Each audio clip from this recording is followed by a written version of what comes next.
Ang Ginoo mapas sa iyo. Kag sa imo espiritu. Pagbasa sa banal na ebanghelyo susog kan Lucas. Gloria sa imo, Ginoo.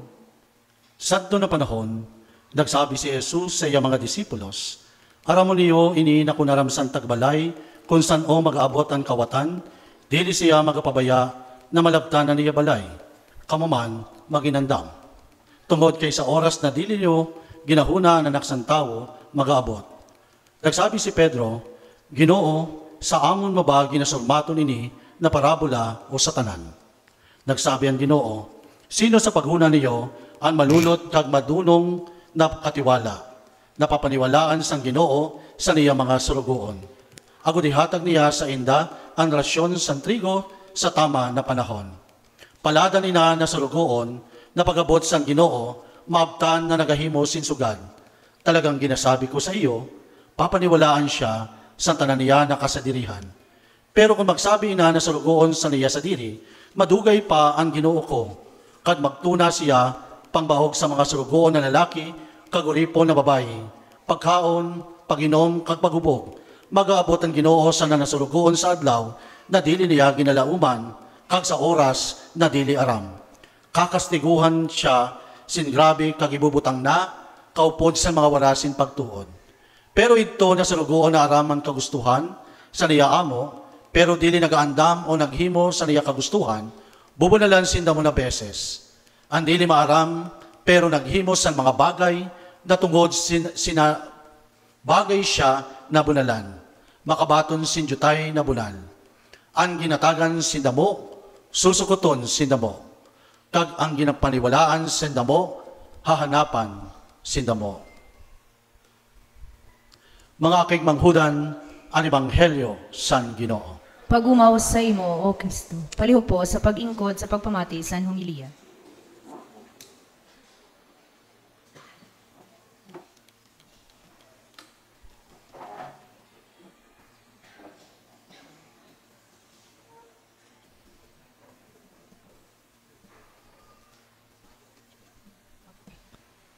Maayong hapon na tanan.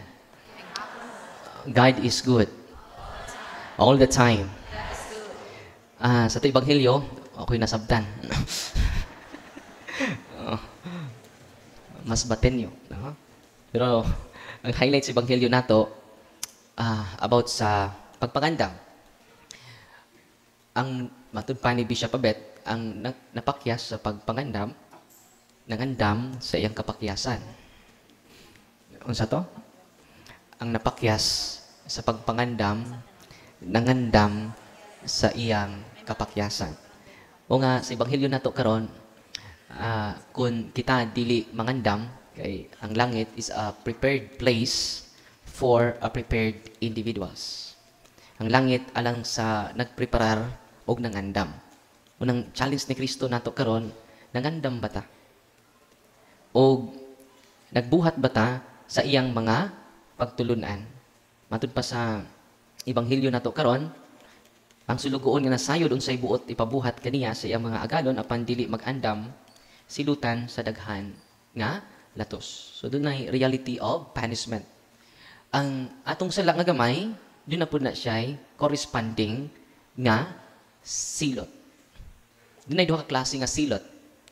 Temporal punishment o eternal punishment. Pila ka klase ang silot? Duha. Temporal, o eternal punishment. So, gamay ni mong sala, gamay sad ang silot. Dako nga sala, dako pog silot. Kay hustisya man ang Ginoo. Una nga, inikumpisal ni mo sa pari, si mong sa, napasaylo ka. Pero nagpabilin nga, dunay temporal punishment. Kay hustisya man ang Ginoo. Sa may buhato na to, ano nawa ang silot. Unang doon na tayo penitensya. Doon na tayo corporal works of mercy. Spiritual works of mercy. Unang magbuhat ng mga maayo para ma-repair ang mga silot sa atong mga sa.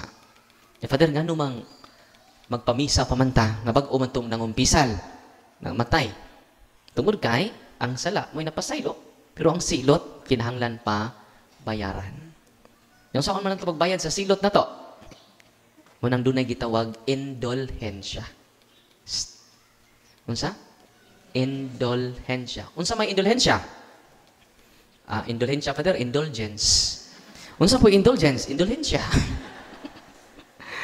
Atong pamalandungan ang official teaching sa simbahan about indulgence. Mao ni ang official teaching sa simbahan. Indulgence is a remission of temporal punishment of the sins which are already forgiven. Ato i-simplify. Ang indulhensya dai mao pagtangtang sa silot sa sala nga napasaylo na. Unsa ang indulhensya? Pagtangtang sa silot sa sala nga napasaylo na.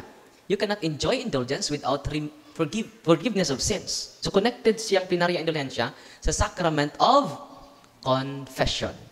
Dito na duha ka klase ang indulgence. Partial o plenary. Unsa ti una? Ang kaduha? Kining partial indulgence, mo ni mga sa nimo silot sa sa nimo, napasaylo na imong sala. Ang imong silot daghan man, ay daghan magagsa nga napasaylo. So sa nang partial? Partial na sa silot maoy nakuha. Di mamatay ka. Adto kas purgatorio. Munang temporal punishment ang purgatorio. Sa katapusang adlaw ay purgatorio kay temporaryo raman. Nasabtan? Munang langit ug impyerno ra nang naa sa Biblia.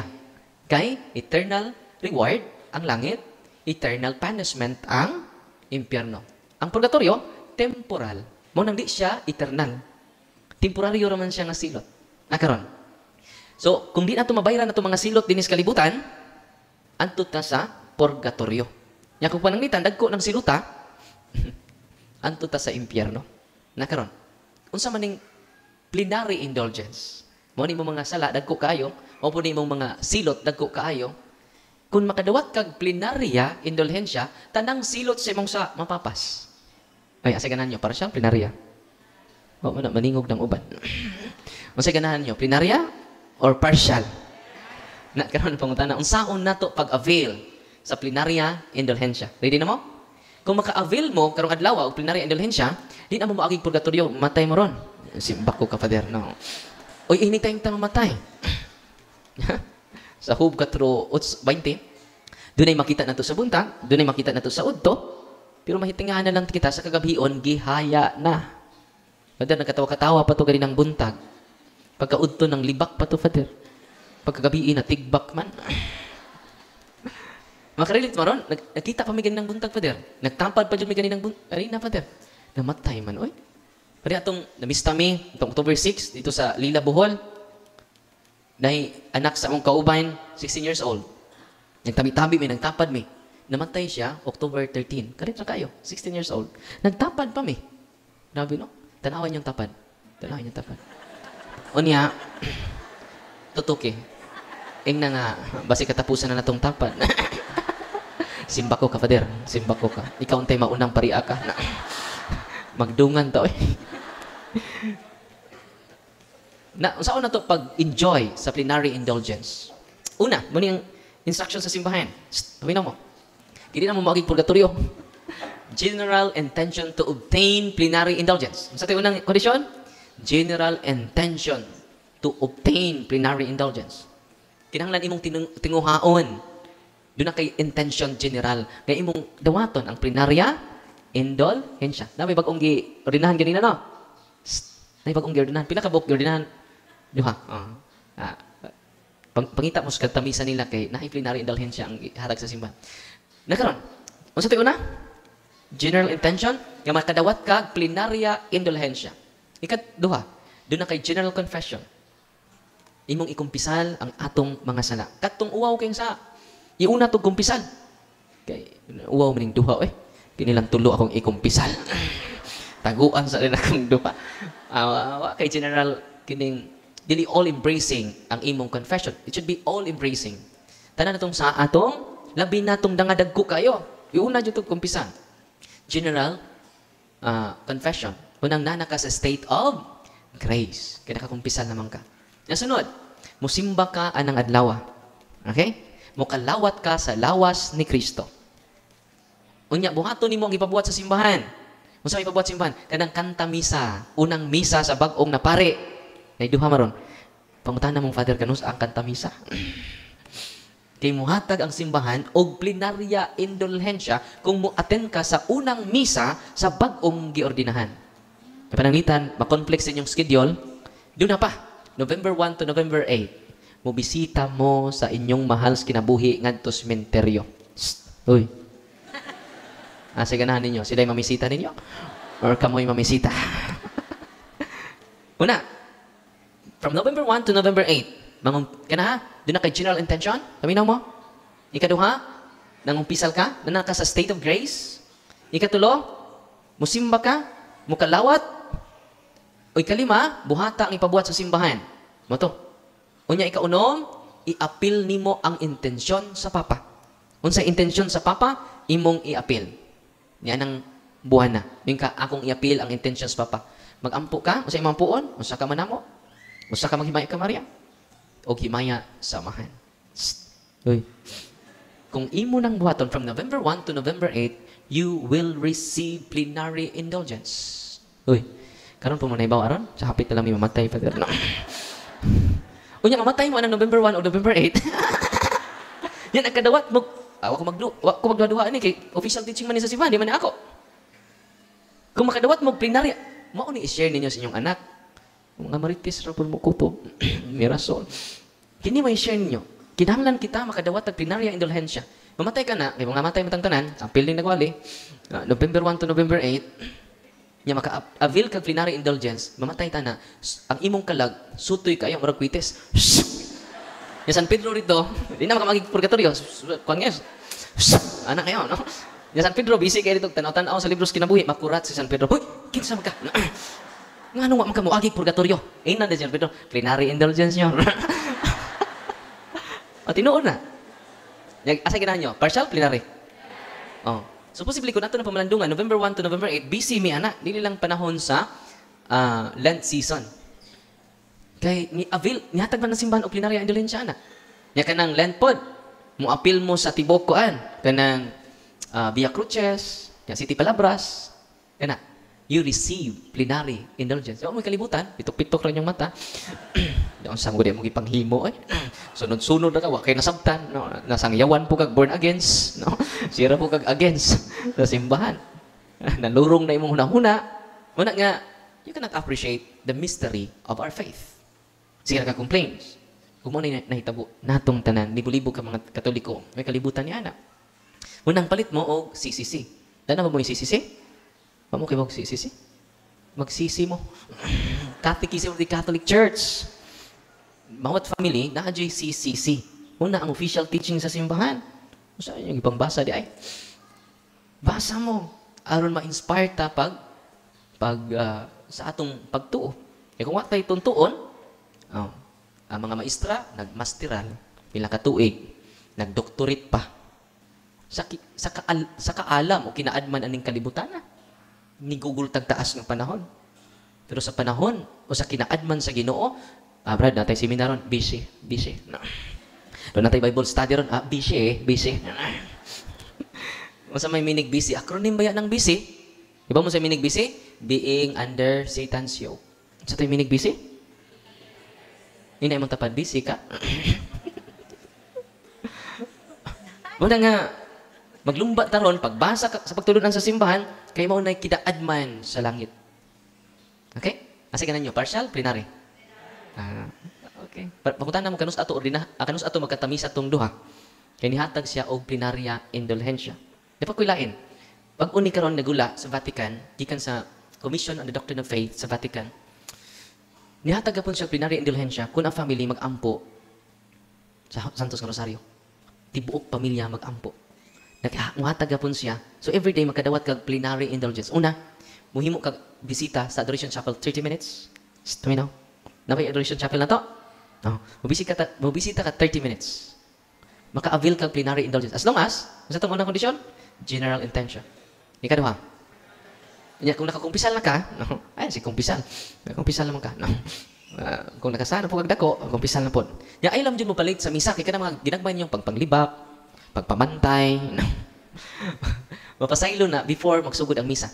Mingon ang pare, aron kita may mong andam sa pagsaulog din ng Santos nga misa. Muna ayaw mo pag-late sa misa. Alas 8 ang misa, tuwan na mo 7:45. Okay? Kaya importante kayo ang act of contrition. Kaya tanang gagmay ninyong sa venial sins, matangtang. Nasabtan? Ingon din mo na, kumpisan ako sa Diyos samahan, magagahom sa tanan. Kaya akong sala, akong kondisyon na. Tanang gagmay sa na to, mapampas ana. Ang katulong dagko may di. Unang na sacrament of? Ano sa na? Natumba? Oh, advertise na. Unang na sacrament of? Confession. Di sa na? Nay nagreact? Nay nagreact? Dito sa Liyong, nay nagreact, upat ka buok. Diyan sa akong atubangan, nagsinag panguha sa yang kwintas kay walking possess ang maong babae, no? Yang giingnan ko sa mga yawa, Darwin ngano niabot man ka dinhi, no? Tanon jud kang Darwin na ka. Darwin, this is your fault. This is your fault. Di mi manggawas Darwin, no? Pero naulian ra, na ko'y team, kauban ako. So napadayon among catechism, nya ang atong team ay nag supplementary prayer sa upat ka buok, pinawaldan tong usa. Kaya doon na may mga kaliwat ng mga albularyo. Albularyo is not from God. Their power is not from God. Mga mangkukulam, mangbabarang, daghana sa to palibot. Dugay na panahon pa na ni Moses, na sila. No? O nidaghana karon, sekreto lang sila. O ang uban na agani karon diri. Ni attend sa talk ni Father Darwin. Nag-observe. Satan is real. No? Yung atong protection is the sacraments of the church. Atong protection is the sacramentals of the church. Muna atong gibalik ninyo ang official appreciation nato sa sacramentals. Sa holy and exercise water, extension to the baptism, holy and exercise oil, holy and exercise water, tanang pari makabless sa sacramentals. Kung mahutdan mo olive oil, holy and exercise oil, tanang pari makabless because they are priests. Sacerdos. Sa Latin pa, sacerdos. Meaning giver of secret things. Kung saan mga pari, giver of secret things. Sacerdos. Ano yung meaning sa sacerdos? Munang balik sa Ebanghelyo, di pa man ito, introduction pa man sa akong wali. No? Magsugod siguro, after sa dinner na to, mga 7 at to, yan, di mo magmahay, you will be empowered by the teachings of the church. Not my teachings, not my opinion, because the church has no opinion. Ikaw ako doon ay opinion, tinoo dili. Pero ang Diyos walay opinion. Ang iyang simbahan walay opinion. Unsa day ang naa sa simbahan? Kamatuuran. Unsa naa sa simbahan? Kamatuuran. Muna among ipambit ninyo karong gabi una, ang kamatuuran. Kaya ang simbahan mao ang haligi o sukaranan sa kamatuuran. Kung maliberate ta sa mga sayop nga pagtulunan, nga gipasa og gikabilin-bilin sa atong katigulangan. Matay 15:9. Kawang inyong pagsimba kanako, kun inyo pang gisunod ang pagtulunan nga gikabilin-bilin sa inyong katigulangan. Adawi mawa ko matuo ta pader.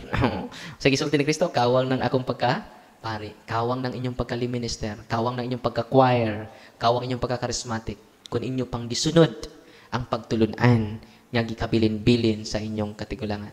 Example ana katong naka-attend ko, last na lang. Example ana katong naka-attend ko og kasal. No? Wa pasudla ang kaslunon oy, nagdag tubig ang lula. Nay baso, nay tubig, nay sudlay.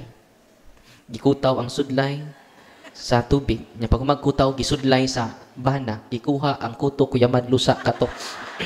Pag gisagol nya sunod na pod ang asawa, gikuha na pod ang kuto kuyamad lusa kato. Pag human lami kay nga juice. Unsa gibuhat ni Lola, gitaktak ang sudlay, nangataktak ang kuto kuyamad lusa kato. Naglangoy-langoy ang kato kuyamad lusa, nag-freestyle, nag-backstroke, nag-butterfly. Unya gipainom sa duha. Pinakalamian nga Diyos sa tibuok kalibutan. Mo nang gitawag superstitious belief, tuo. Tinoo dili. Nya rambulan yung basang tuo. Say mabasa. Oto. Pandagdaghan nato nga oto. Munang daghan ka nato nga nakuntamay tungod sa atong superstitious belief, oto. Amen.